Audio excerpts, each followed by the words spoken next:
আসসালামু আলাইকুম রহমতুল্লাহ। প্রিয় শিক্ষার্থী বন্ধুরা, আশা করছি সকলেই ভালো আছেন এবং সুস্থ আছেন। নূর আইডিডেক চ্যানেলের পক্ষ থেকে আপনাদের সকলকে স্বাগতম জানাচ্ছি। আলিম পরীক্ষা 2024 স্থগিত হয়ে যাওয়া পরীক্ষা নতুন রুটিন প্রকাশ করা হয়েছে।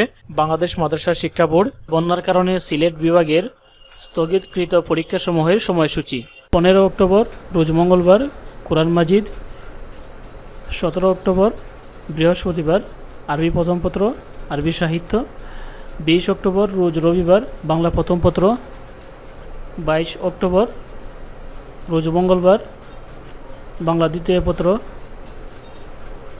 তারপরে আপনাদের ব্যবহারিক পরীক্ষার সময়সূচি হচ্ছে সিলেট বিভাগ ব্যতীত অন্য বিভাগে, অর্থাৎ সিলেট বিভাগ ছাড়া 15 অক্টোবর থেকে 20 অক্টোবর পর্যন্ত, এবং সিলেট বিভাগে ব্যবহারিক পরীক্ষার সময়সূচি হচ্ছে 23 অক্টোবর থেকে 27 অক্টোবর পর্যন্ত।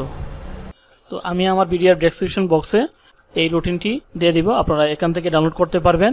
তো এটাই ছিল আজকের মতো ভিডিও। আজকের মতো এখানে শেষ করছি। আল্লাহ হাফেজ। আসসালামু আলাইকুম।